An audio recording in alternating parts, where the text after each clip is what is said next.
Hi everyone, Shayla Willis here at the Alberta Aviation Museum, who was voted or nominated, I guess, through the Rumble Alberta Best of Alberta Awards as the best museum in Alberta.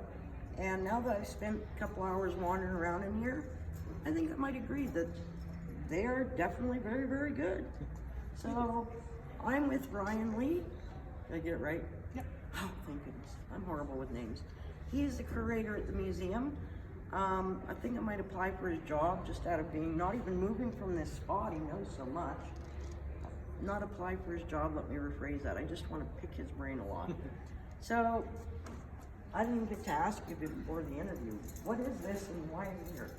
This is the remains of a Fokker Universal, which is an early bush plane.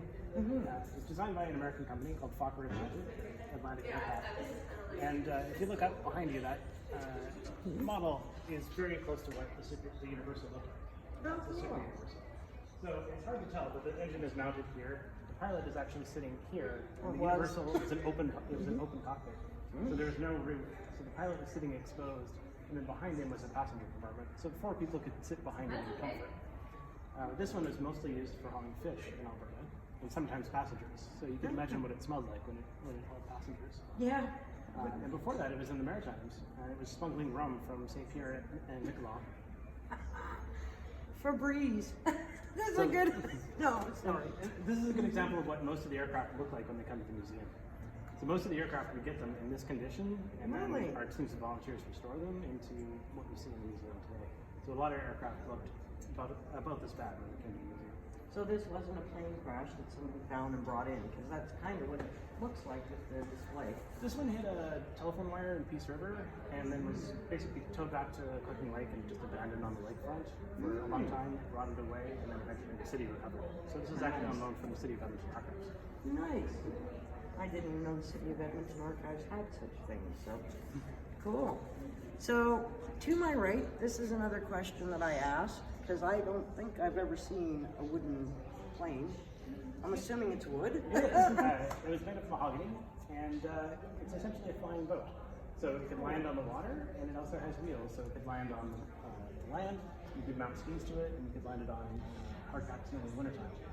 And so if you think about Northern Canada, we've got thousands and thousands of lakes, and in the early 20s, no airports. So we really needed a float plane or a flying boat like this to essentially explore the North. A flying boat. That's really cool. So that's the motor? Yeah, so it's mounted very, very high to get it out of the spray of the water. Oh. And just for balance, the propeller is mounted in the back because the pilots are sitting in front of it. So obviously you don't want the propeller there. No. In the front, there's a camera mounted on a ring, and so they used it for aerial photography. So they would take oblique photos. Yeah. And so it's mounted on this ring so that it can rotate easily.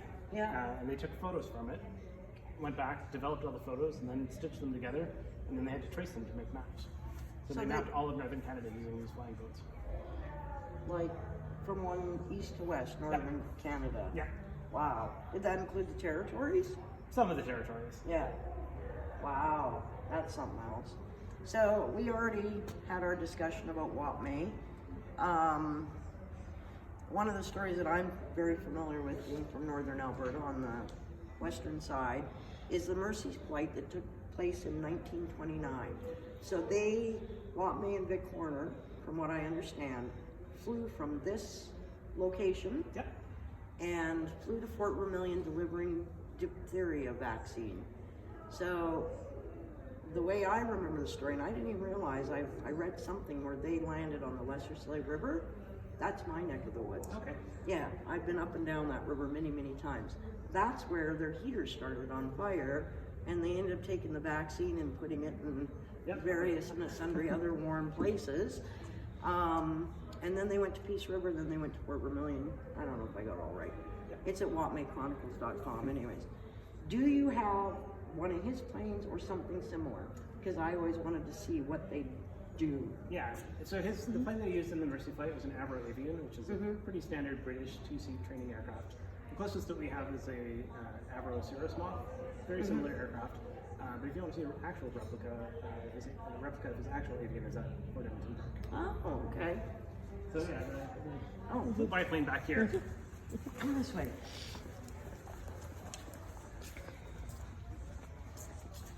Hey, I barely need to duck.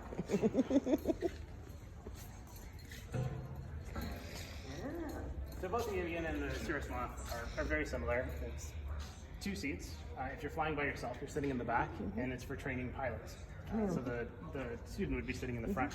I want her to take a picture of the side, if she will. So Watmay would have been in the front. Vic Horner would have been in the back. Open cockpit.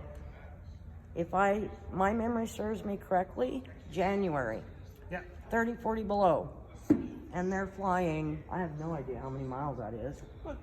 But yeah, cold. And they're cruising about 60 miles an hour, 65 miles an hour. So So the wind it's chill, windy and cold. yeah. No wonder they had goggles, right? Yeah. So how many planes do you have on display and or in total at the museum? We have just over 30 on display, and we have a couple more in storage, either because they're under restoration or they're just physically not at the museum. Ah, okay. So what's your biggest challenge, I guess, in even deciding what to put out? Do you alter them? I mean, they're huge. How do you move them around, right?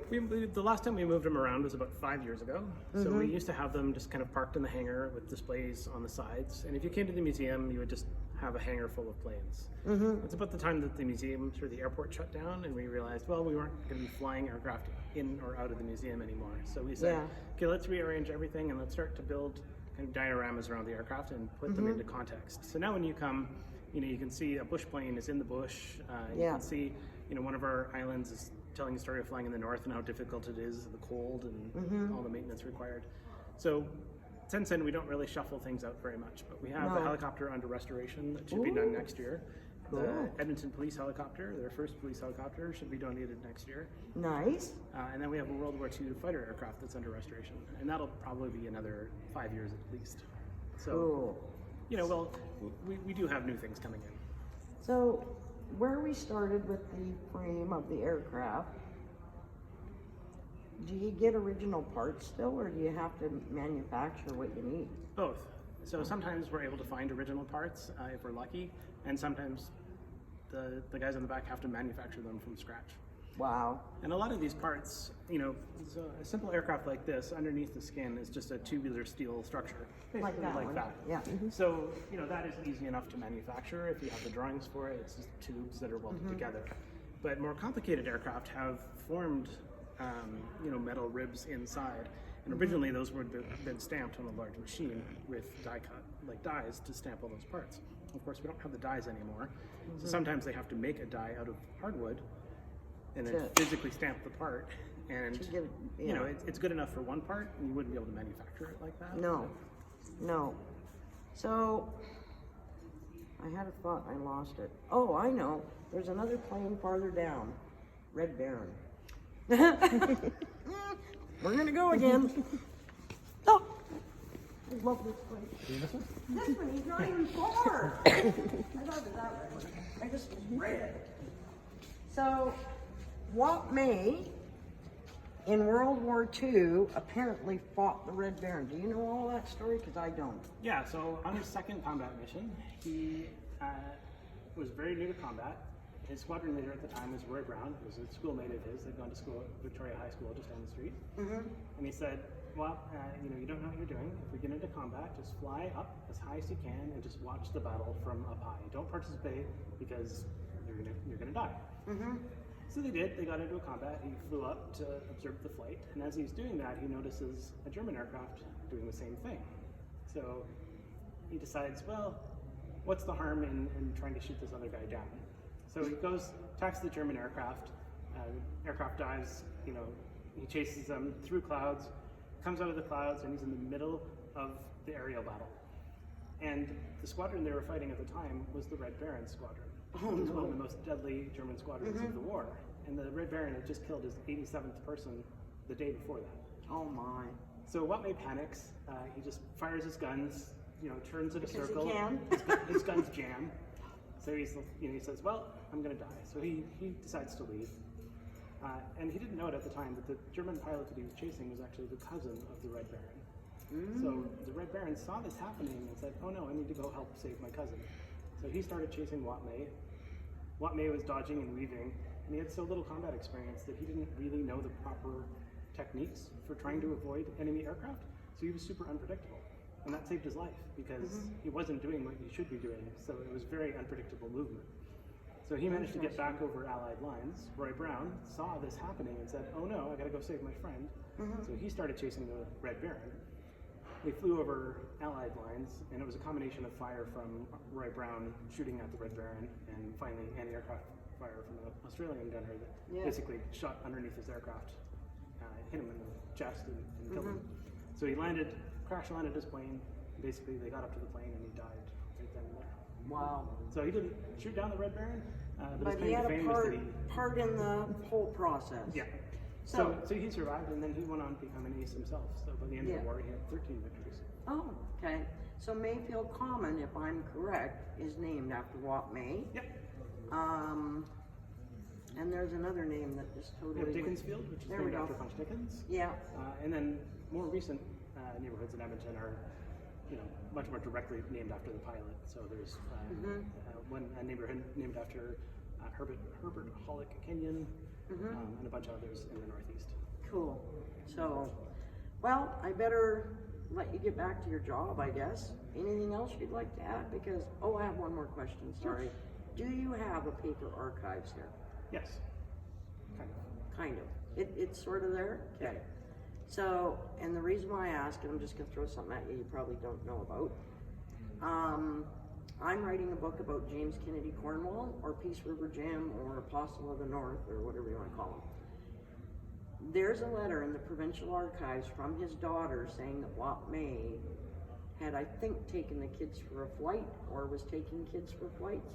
I'm after documentation on that. There's your tidbit. We have a lot of Watmay documents. So, Do you? Yeah. Okay. And I'm one of my hardest things is I've talked to Denny May on the phone before, and then when he passed, I was just so very sad that I never got to meet the guy in person.